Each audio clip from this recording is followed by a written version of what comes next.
You probably had a bunch of licks that you'd figured out, and then you picked the best ones. No, man, that was just me absolutely going for it and just improvising. I don't ask me why I chose those notes, but you know.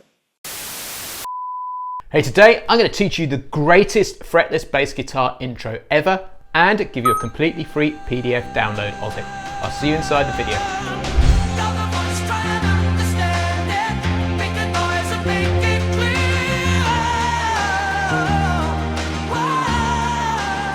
Hey, James here from eBass Guitar, and over the last few weeks I've been lucky enough to work on an amazing Celine Dion tribute show that's touring the UK called I'm Alive, and it's reconnected me with three really cool things. The first thing is it's enabled me to rediscover an amazing song which is one of my all-time favourites called You're the Voice by John Farnham, which has an incredible fretless bass intro.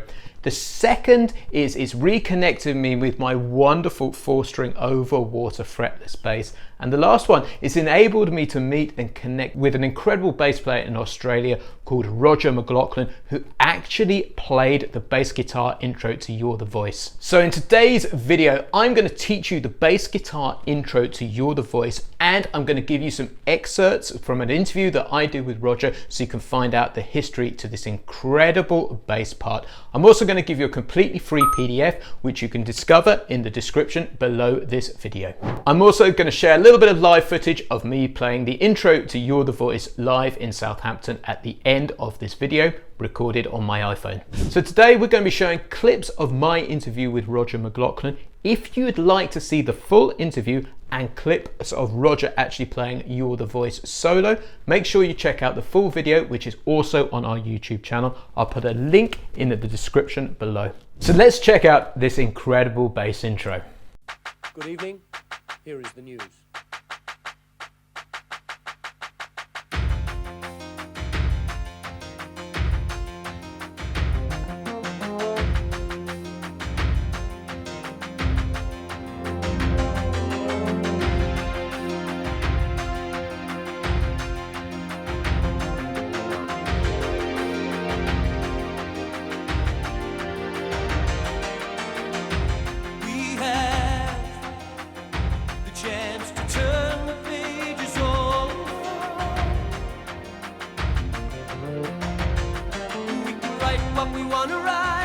So let's put it round. Let's talk about this legendary fretless bass intro, which, no BS aside, is one of my favorite fretless bass intros ever.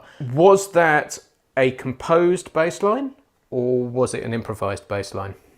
It was improvised. It's the first take. So I had You recorded. are kidding me. No, I'm not. I had recorded I had recorded the first chorus, the second chorus, and all of the outro, and they said that's absolutely great. And then Ross Fraser said, "Oh look, let's wind up to the beginning of the song, and we'll press record." And we don't actually hear any bass in the opening verse. I went, "Oh, okay." And so they wound back to the beginning of the song after in their minds they had what they wanted, and they hit the record. Doug Brady hit the record button. And of course the track starts, and so you hear the hand claps, and then you hear the piano riff. And so 8 bars has gone past, and I thought, I better play something. I'm sitting there going, and don't ask me, but out of the blue, so that is a one-take free improvisation. Yeah. I just started playing ba-da-da-da-da-da-do, ba-da-do, ba-da-ba-do-da-da-da, even before John sings. So that is just an improvisation, and then I played a few licks, and just before the chorus starts, they stopped the tape because they didn't want to. I had one track, so they didn't want to. It's on tape, man. And everyone, like John, the engineer, and the producer, they're all falling around the control room, going, "That is fantastic! It's a keeper." And I said, "Are you sure?" And they said, "Yeah, we love it." I said, "Okay, can I double it?" And they said, no, don't want you to double it. We love it the way it is. Because I wanted to double it to make it thicker. So I understand that intro is literally what you felt in the moment. Correct. Yeah, it is. Okay, because how I conceived it in my mind is you probably had a bunch of licks that you'd figured out, and then No. you pick the best ones. And how they probably do it these days is go copy and paste, stick them in the right place. No, man, that was just me absolutely going for it and just improvising. I don't ask me why I chose those notes, but you know. So let's take that beautiful introduction apart. Believe it or not, there are only 3 phrases that we need to learn. So we start off with 2 bars of percussion or claps, and then we go into 2 bars of piano. And just after the 3rd beat of that 2nd bar, we get this beautiful phrase which sounds like this. 1, 2, 3, 4, 1, 2. 2, 3, 4, 1, 2. So let's take that apart. So the first 3 notes of that are a C, and then we go hammer E flat to F, then we go to the B flat to F, and then this beautiful A flat to A natural, and what I do there is I hammer that on, and then play the F like that, and hold that for 6 beats. So it sounds like this. 1, 2, 3, 4, 1, 2, and then to finish it off on the 3rd beat, we slide into the C at 17th, and then to the A, and then down to the F on the 1st beat of the next bar. That's our first phrase. Now let's go into the next phrase, and this is placed directly after the 3rd beat again, and it sounds like this. So we go to F, E flat, C, and you could do a cheeky pull off there, like that, and then we go to the, so from the A flat to the A natural again, and then to the F, E flat, and I like to slide back into the F like so. 2, 3, 4, and then that is it, strictly speaking, for the introduction. Now the 3rd phrase you can find on the 4th bar of the 1st verse. It sounds like this. So let's take that apart. So this is placed just after the 1st beat, and we play this phrase. So I'll take that apart. So we start off with the F, B flat, C, and then slide into the D, and then end up with an F on the end like so. And then to finish the phrase off, we slide into a G to the A, B flat to a C, like that. So, and so we have the whole of the introduction down now. So let me play that along with the introduction so you can hear it in action.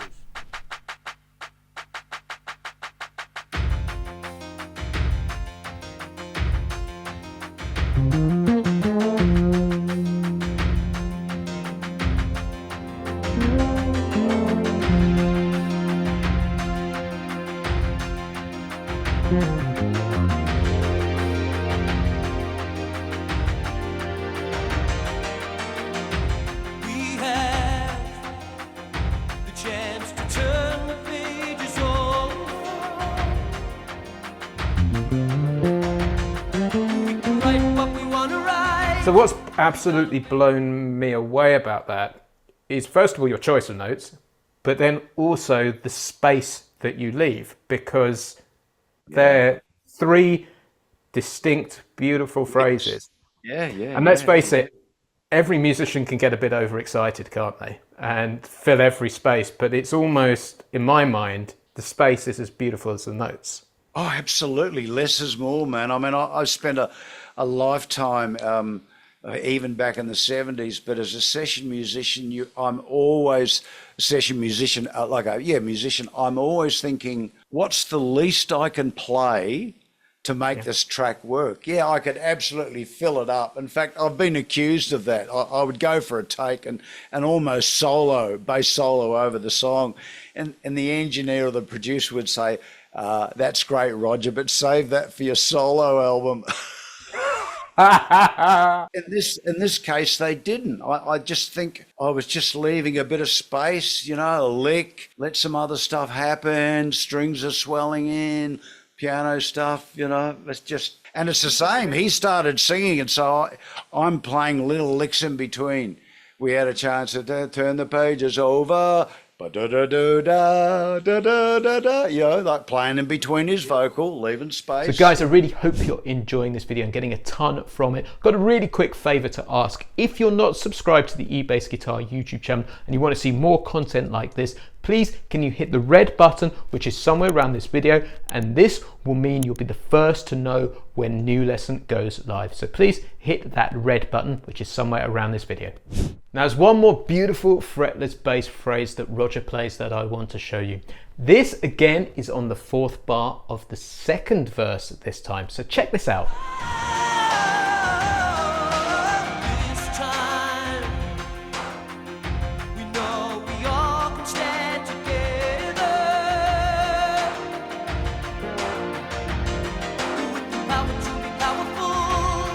So that beautiful little fill, which is played on the 4th bar of the 2nd verse, is this. So let's take that apart. So that is played at the end of the 1st beat of the 4th bar, and the phrase is this. So we start on the A flat there at the 13th fret, and then we go to the G, and then we catch the F, D, C, F, F, like so. So that's the first phrase, just slowly. And then to finish it off, we go to the C, like that. So we go up to the C, B flat, and then A, the 3rd of the chord, landing directly on the 1st beat of the next bar. So let me play that with the track so you can hear it in action.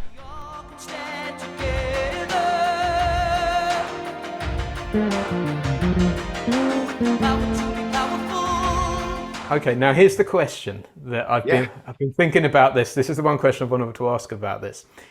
Yeah. Is that line that you played on the introduction, did you play that then verbatim on when you went touring with him? Absolutely. So if I understand this right, that is amazing that something you improvised in the moment then became a composition which has been played time and time again, exactly as is. Pretty much. And any other you see any other live performance of John, whether it's Craig Newman or Joe Crichton, when you watch them, I watch them and listen intently, and they pretty much play what I played, you know. I mean, it's real close. They don't play it exactly like me. I mean, they've never come to me and asked me. They've just everyone knows that opening lick, you know. Everywhere I go, people sing the lick at me. Yeah. Guys, I really hope you're enjoying this lesson. Make sure you download the free PDF so you can see all of the bass lines we're covering today, written out in the standard notation and tab. There's a link in the description below. To wrap up, here's a quick clip of me playing the intro to You're the Voice live in Southampton, recorded really organically, just using the microphone of my iPhone. Here goes.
end of today's video. I just want to say a massive thank you to Roger for coming in and telling us all about this track. It's been a real treat finding out where it came from, the history, how it was recorded and all of that good stuff. Make sure you check out the full interview with Roger. We'll put a link in the description below. Right now, make sure you grab that free PDF so you can learn how to play the beautiful fretless bass lines. Cheers, I'm James from eBass Guitar, and I'll catch you next time.